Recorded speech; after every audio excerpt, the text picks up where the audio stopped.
꾸지만은요, 꿈을 이룰 구체적인 계획이 없습니다. 결국에 와서는 꿈을 꾸지만 꿈을 이루지 못하는 그런 사람들입니다. 셋째는 성취자입니다. 성취자. 분명한 인생의 목적과 비전이 있습니다. 그런데요, 이 꿈이 자기의 개인적인 삶 안에서만 성취됩니다. 무엇을 이루어가지만은요, 그것은 개인의 목표일 뿐입니다. 네 번째 사람들을 우리는 지도자라고 부릅니다. 성취자를 넘어서는 그룹입니다. 자기의 목표를 이루어서 그 목표를 가지고 목표를 이루어가는 과정을 통해서 이웃들과 나누는 사람입니다. 멋진 꿈을 함께 이루어 나가도록 이웃을 설득하는 사람입니다. 같이 가자. 이런 사람이 바로 위대한 백성이고, 오늘 제목과 같이 Good to Great, 위대한 사람입니다. 우리는 단지 좋은 사람이라는 말을 듣는 것으로 끝나면 안 됩니다. 여러분 잘 아시겠지만 누군가를 얘기할 때 그 사람은 참 좋지.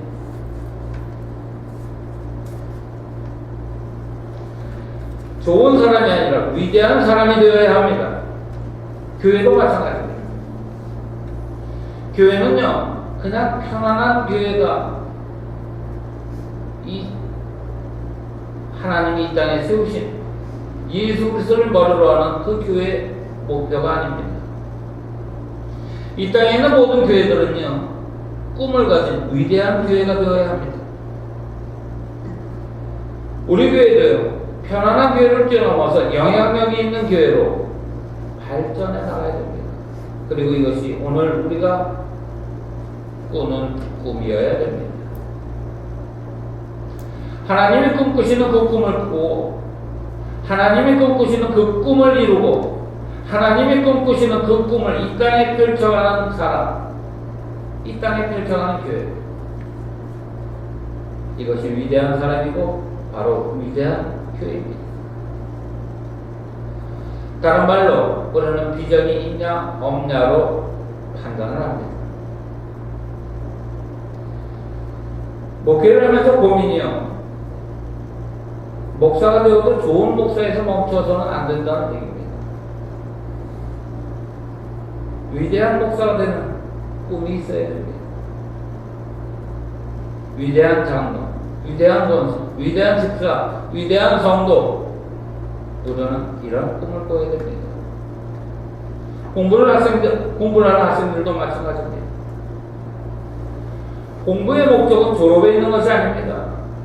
그것을 배워서 무엇을 할 것인가, 무엇을 나눌 것인가에 그 꿈이 있어야 됩니다. 아까 말씀드린 대로 사람은 참 좋지, 이 말은요, 여러분, 절대로 칭찬이 아닙니다. 욕이 될 수가 있습니다. 어쩌면 이 말은요, 비전이 없는 사람, 영향력이 없는 사람이란 그런 뜻을 담고 있기 때문입니다. 그리고 열정이 모자란다는 의미일 수도 있습니다. 오늘 본문의 첫 번째로 나타난 것은 시내산의 언약입니다. 시내산의 언약, 구약 옛 언약의 바로 그 기초가 되는 본문입니다.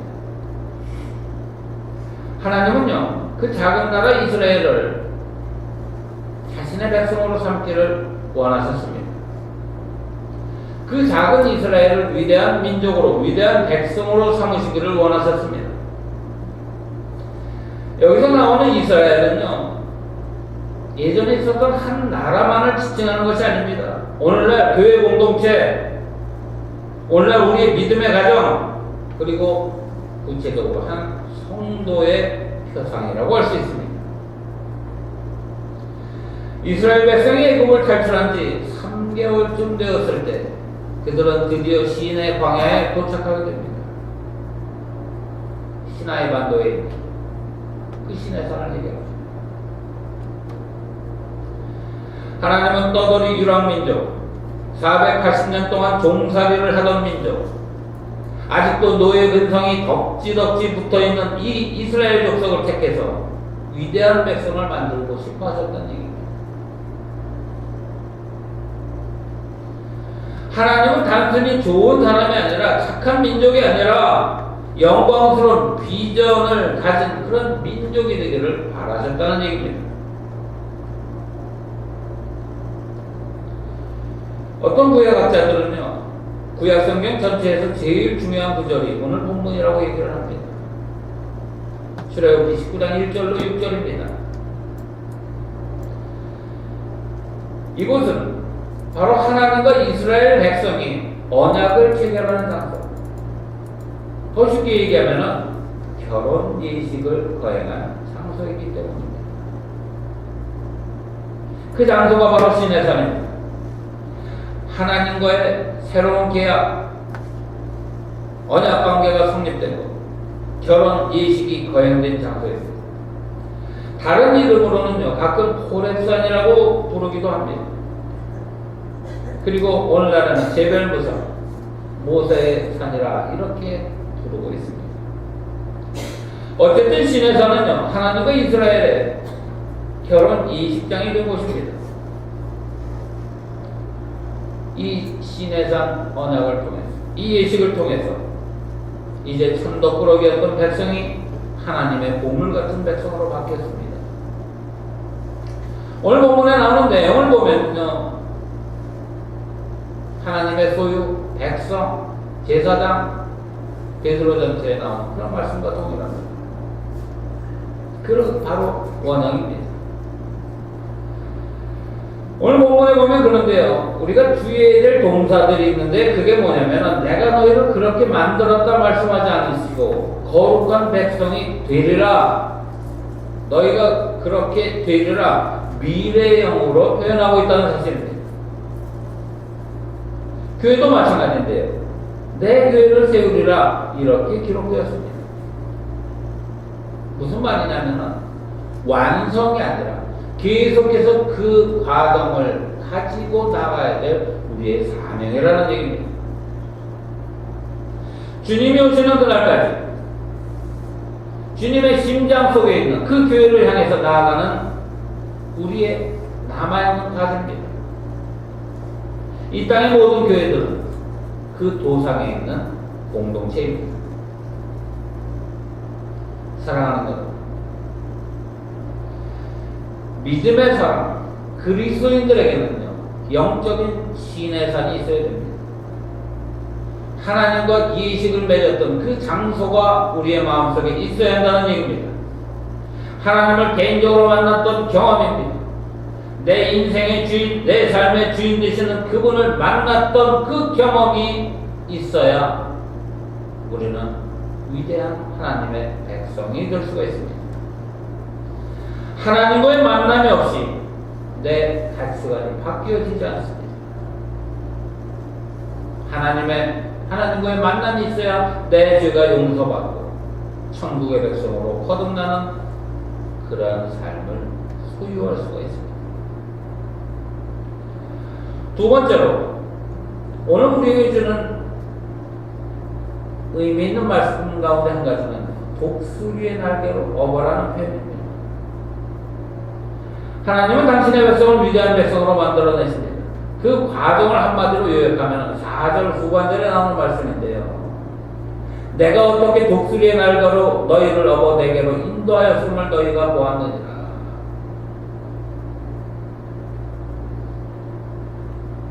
독수리가 새끼를 키우는 방법을 여러분들 잘 아실 겁니다. 독수리가 새끼를 업어서 하늘의 왕자로 만들어내듯이 때로는 너를 업어서, 때로는 너를 광야의 고통으로, 때로는 매질을 해서라도 하나님의 위대한 백성으로 만들어내지 않았느냐 하는 하나님의 방문입니다. 독수리는 새끼를 위해서 높은 절벽 위에 둥지를 치고 보금자리를 마련합니다. 알을 낳아서 부화시키고 먹이를 나릅니다. 그런데요, 그러다가 어느 날 갑자기 이 어미가 확 변합니다. 갑자기 새끼들을 둥지에서 밀어냅니다. 깜짝 놀란 독수리 새끼들은요, 그 벼랑 둥지에서 떨어지지 않으려고 빽빽 소리를 지릅니다. 그러나 어미 독수리의 힘에 밀려서 결국은 벼랑 아래로 사정없이 떨어집니다. 새끼 독수리는 조그만 날개를 퍼덕이며 살려달라 몸부림을 칩니다. 이때 어미는요, 새끼가 바닥에 떨어지기 직전에 쏜살같이 내려와서 날개로 받아서 다시 높은 곳으로 올라갑니다. 그리고 또 떨어집니다. 겁에 질린 새끼 독수리는요, 다시 나 죽습니다, 나 죽습니다 소리를 지르지만 또 다시 날개를 허덕거리고 있는 자기 자신을 발견합니다. 이런 과정을 통해서 독수리는요, 하늘의 왕자가 되어가는 것입니다. 하늘의 왕자. 가장 강한 새는요, 그냥 저절로 만들어지는 것이 아니라는 얘기입니다. 독수리는 좋은 새가 아니라, 예쁜 새가 아니라 위대한 새가 되어갑니다.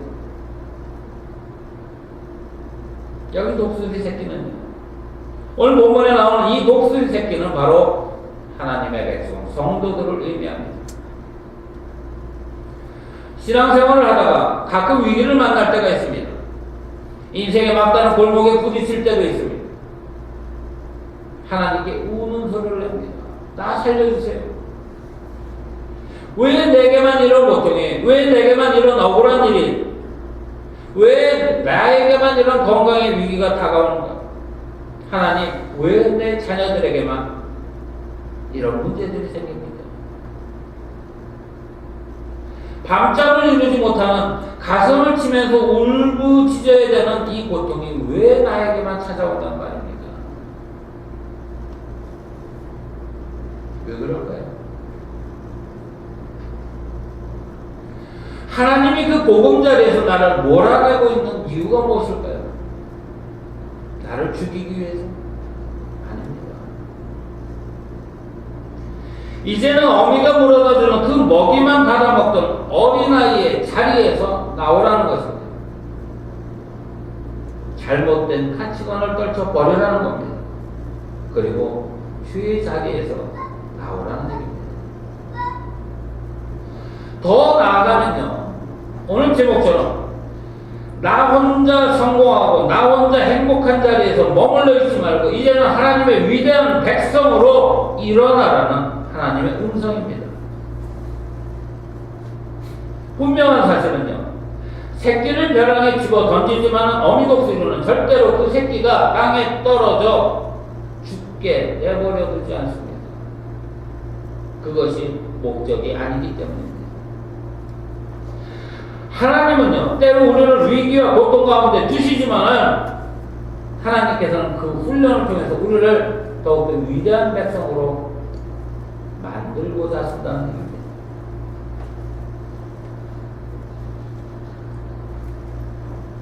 살다 보면 문득 위기에 부딪힐 때가 있을 것입니다. 시련과 환난의 모진 바람에 울부짖어야 할 때도 있을 것입니다. 그러나 거꾸로 생각하면 지금이야말로 우리의 믿음이 날아올라야 할 때입니다. 지금이야말로 믿음이 성장되어야 할 때입니다. 기도가 달라져야 합니다.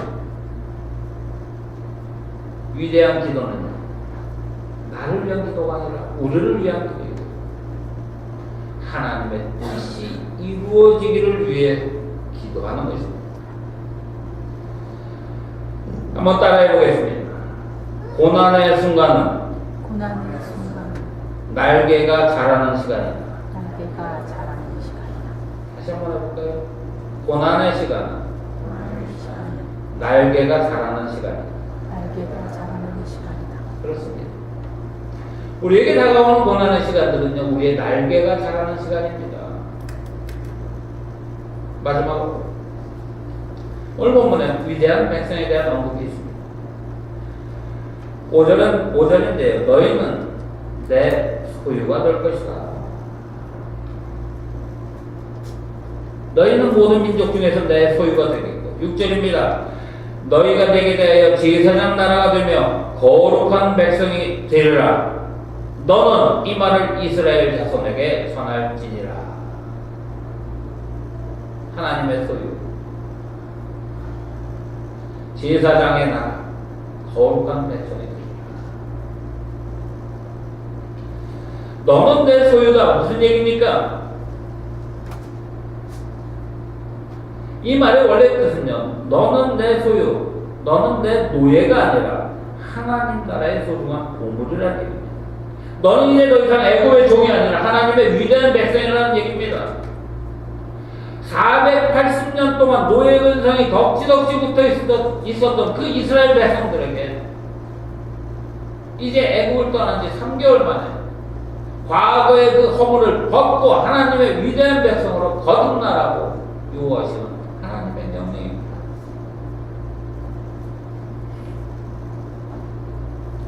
어제 3일절이었습니다. 일제가 안정기를 마치고 해방된 우리 민족에게 있어서 가장 힘들었던 일이 무엇입니까? 1945년 해방이 됐습니다. 제일 힘들었던 일은요, 그 잔재를 지우는 일이었습니다.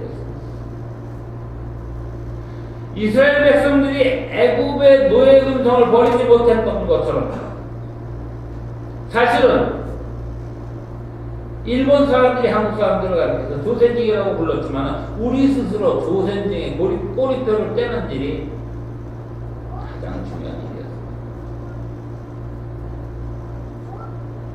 그것을 잘라내야지 진정한 독립국가로 일어설 수 있는 상황이었는데 그것을 깨끗하게 처리하지 못했습니다. 지우지 못했습니다. 그리고 오늘날까지도 그 짐을 우리는 지고 가고 있습니다. 야곱이라는 인물이 있습니다. 야곱이라는 이름은요, 형의 발뒤꿈치를 붙들고 태어났다는 그런 의미를 가지고 있습니다.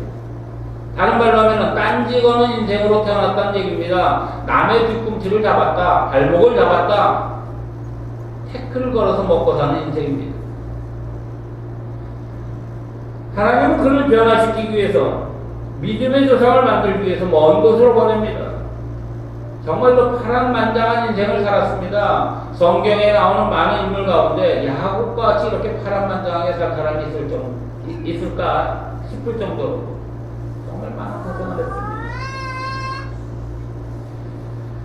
많은 것을 이루었고 많은 재산을 쌓았지만요, 그에 남아있는 아픔, 두려움이 있었습니다.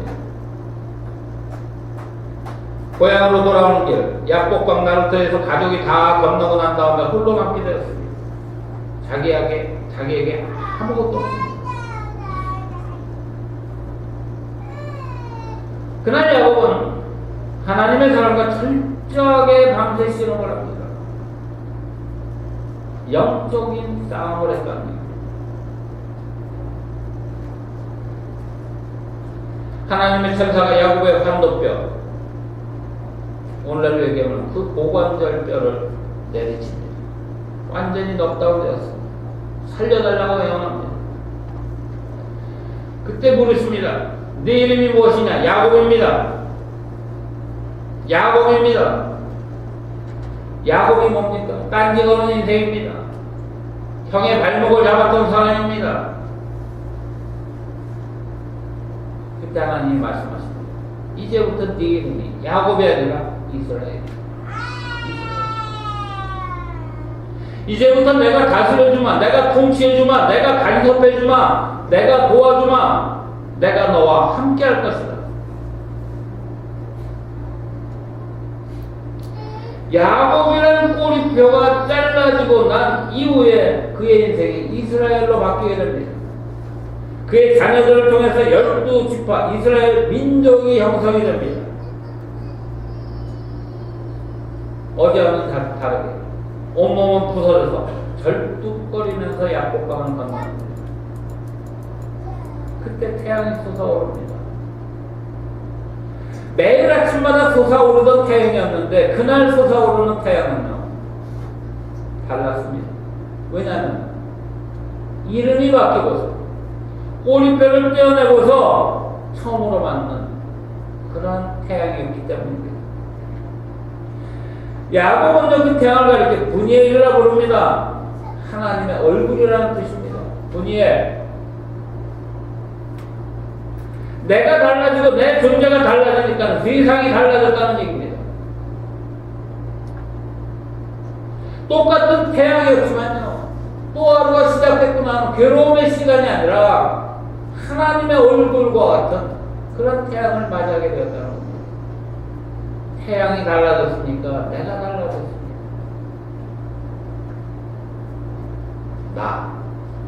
내 이름, 내 존재가 달라졌습니다.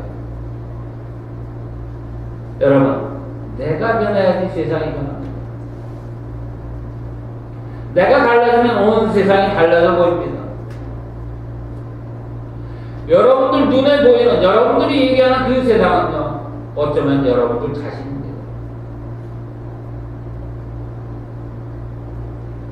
라빈슨이라는 사람이 요즘 유명한 책이죠. 네 안에 있는 잠든 거인을 깨워라 라는 책이 있습니다. 네 안에 있는 잠든 거인을 깨워라. 우리 안에는 이미 거인이 있습니다. 그런데 문제는 잠자고 있다는 얘기입니다. 이것을 깨워야 됩니다. 운명에 매어 살지 말라는 얘기입니다. 위대한 운명을 만들어내는 사람이 되라는 뜻입니다. 운명에 갇혀 살지 말고 위대한 운명을 창조해내는 인물이 되라는 그런 얘기입니다. 내 안에 혁명이 일어나야 됩니다. 믿는 사람들, 특별히 하나님의 자녀가 되는 사람들은요, 내가 얼마나 소중한 사람인지, 하나님이 내게 생명을 연장시켜 주신 그 이유가 무엇인지를 발견하고 살아가야 됩니다. 여러분의 인생 안에, 여러분 안에 거인이 잠자고 있습니다. 여러분 안에 보물이 잠들어 있습니다. 그것을 발견하고 그것을 깨우시기 바랍니다. 축복의 잠을 깨우시기 바랍니다. 기도의 잠에서 깨어나시기 바랍니다. 은혜의 잠에서 깨어나시길 바랍니다. 닫힌 축복의 문이 열려질 것입니다. 위대한 백성은요, 자신의 야망을 이루고 끝내는 존재가 아닙니다. 내가 누군지 세상에서 자랑하는 그런 인생이 아닙니다. 하나님이 원하시는 일을 이루어가는 것입니다. 이것이 바로 비전입니다. 아브라함이 보았던 그 비전, 땅끝까지 복음을 전하기 위해서 목숨을 걸었던 사도 바울이 보았던 그 비전, 그 비전을 함께 안고 나아가게 되기를 원합니다. 저 사람 잘하면 참 좋아, 거기서 끝나는 것이 아니라 good to great, 좋은 것에서 위대한 것, 이렇게 우리 인생을 만들어 나갈 수 있는 저와 여러분들 모두가 되기를 주님의 이름으로 간절히 축원을 드립니다. 아멘. 기도하겠습니다.